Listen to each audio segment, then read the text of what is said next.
Ever had that moment? You know that heart-stopping moment when you realize those little red bumps you think are mosquito bites or something way worse? Yeah. We're diving into the world of bed bugs today, or, well, more specifically, how to get rid of them. We'll be picking apart this recent article from Simple Pest Management. You know the one you sent us. Right. Packed with practical tips. No flamethrowers needed for this deep dive, I promise. And while setting your mattress on fire might be tempting, this article, it offers a way more strategic and less flammable approach to dealing with these resilient little critters. It really does that. The first line of defense they recommend is all about containment, using mattress encasements, but we're not talking about just any encasement here. Exactly. This has got to be like a fortress for your mattress, one that's, specifically designed to outsmart these bed bugs. We're talking those super tightly woven fabrics, like the pore size is smaller than a bed bug, so they just can't wriggle through. Look for reinforced seams too, and zippers that are like escape proof. So you're basically trapping any existing bed bugs in the mattress, right? Yeah. Cutting off their food supply and then just kind of playing the long game. Precisely. And the article really emphasizes that long game part. They say keep that encasement on for at least a year. Wow.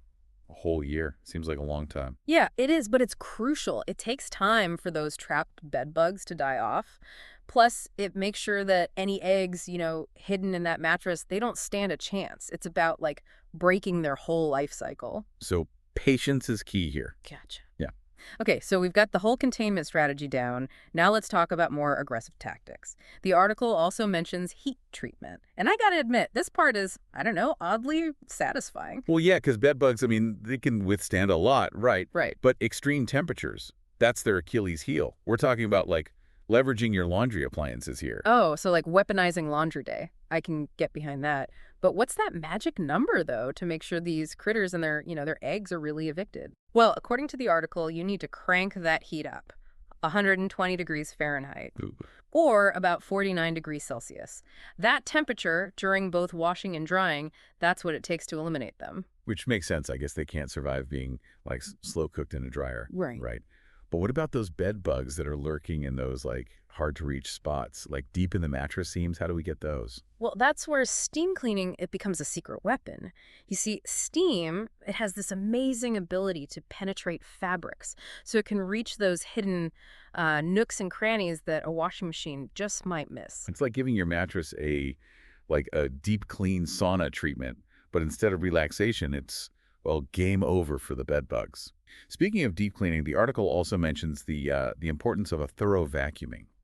Yes, and this is where, like, really understanding how a bed bug behaves, it can really help your strategy. It's not enough to just, like, randomly run the vacuum around. You got to think like a bed bug, right? They love to hide in dark, undisturbed spots. Okay, so we're talking like those tiny crevices in the mattress, Mm. the seams around the bed frame, that kind of thing. Absolutely. Pay close attention to those areas, especially like the headboard and the box spring, too. And don't forget to empty that vacuum bag immediately after, preferably outside and in a sealed bag.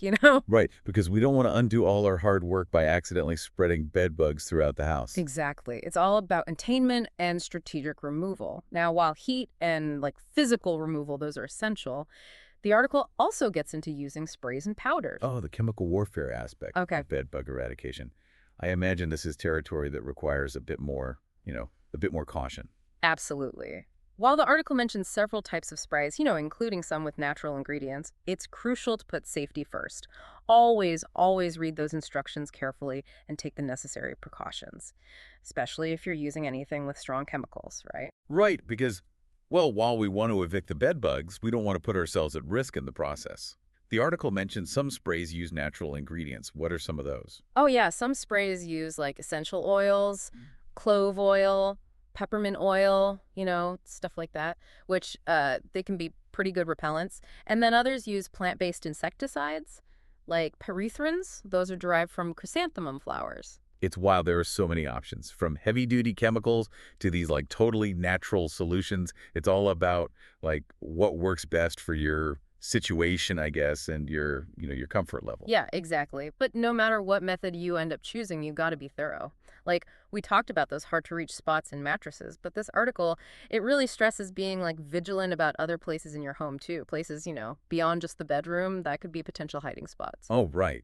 Because as much as we want to think those critters just stick to our mattresses, that's probably not the reality, is it? Not always, no. Bed bugs, they're like masters of hide and seek. Plus, they're surprisingly mobile. They can hitch a ride on your clothes, in your luggage. I've even heard of them traveling on furniture. Oh, no kidding. So it's not enough to just treat the mattress and call it a day. Yeah. We need to, like, think bigger picture. Be way more strategic, huh? Yeah. So what are some of those less obvious spots we should be keeping an eye on? Well, think about any area where there's fabric that folds or like Mm. where seams meet. Or even just, any place that's kind of dark and warm. Luggage is a big one, especially after you've been traveling. You want to check the seams, the zippers, even the pockets. I bet. I've heard some real horror stories about people bringing bed bugs home from hotels. Totally by accident, of course. Oh, yeah, it happens more than you'd think. And don't forget about furniture either, especially the upholstered pieces. Check those seams, those crevices under the cushions. I mean, those spots are like prime real estate for these little guys.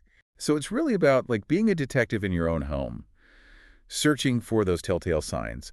Are there any other, like, really unexpected hiding spots that the article talks about? One that kind of surprised me was picture frames. Apparently, the space behind a picture frame, especially one hanging near a bed, that can be a cozy little spot for a bed bug to set up shop. Oh, wow. See, I never would have thought of that. So it's like if it's got a crack, crevice, or a seam, it's a potential bedbug hangout spot. Mm. This is starting to sound like a real-life game of Where's Waldo?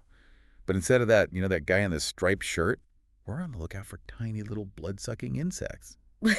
Well, that's certainly a vivid analogy, but yeah, you're not wrong. And it really highlights how important like ongoing vigilance is. It's not just about doing one sweep and calling it good. You got to make those checks a regular part of your cleaning routine. Gotcha. So we're talking about integrating bedbug checks into our regular cleaning schedule. Just always staying one step ahead. For as, I don't know, unsettling as all this can be, there is something kind of empowering about, being armed with this information. I agree. Knowledge, it can definitely make you feel less scared and more in control, right? It's not about being like paranoid all the time, but just being informed and knowing how to be proactive. Right. Exactly. And sometimes, even if you put in your best effort, even with all the DIY stuff, those bed bugs, well, they might still put up a fight. Hmm. Which brings us to our next point, which is knowing when it's time to call in the professionals. We'll get into that right after this.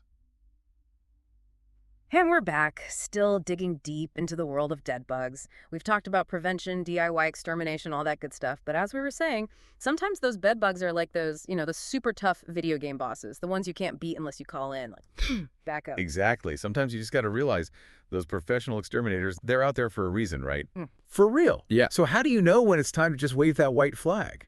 Yeah. Or maybe pick up the phone and call in the experts?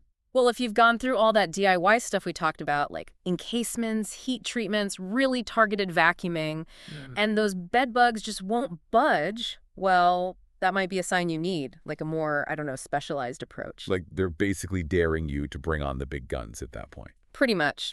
Another sign is if you just start feeling overwhelmed, this whole bed bug thing, it can be crazy stressful, and you can't underestimate how much that mental toll can get to you. Oh, absolutely. It's like this invisible enemy you're constantly fighting, checking for bites all the time, worrying about them spreading. It's a lot. Exactly. It really is. And honestly, that's where the professionals come in. They've got the experience, the knowledge, and to be honest, the kind of emotional distance to look at the situation and come up with a solid plan, without all the freak out. Plus, they've seen it all, right? Like, they could probably tell you horror stories that would make anyone want to sleep with the lights on forever. I'm sure they've got a few, but really they're not there to judge or anything. They just want to help. And honestly, they've often got access to, like, treatments and tools that most people wouldn't even know about, let alone be able to use. It's like having a secret weapon on your side. Yeah. But I'm guessing some people might hesitate to call in a pro, Maybe they're worried about the cost or even just the thought of, like, a stranger dealing with something so, I don't know, personal. Yeah, I totally get that. But remember, professional exterminators, they deal with this kind of thing all the time, It's just a service they provide. Like, it's no different than calling a plumber if you've got a leaky pipe or an electrician when the wiring's messed up. It's like you're acknowledging you can't do it all yourself, and sometimes it's better to have an expert on your side. Nothing wrong with that. Not at all. In fact, I think it shows you're being responsible.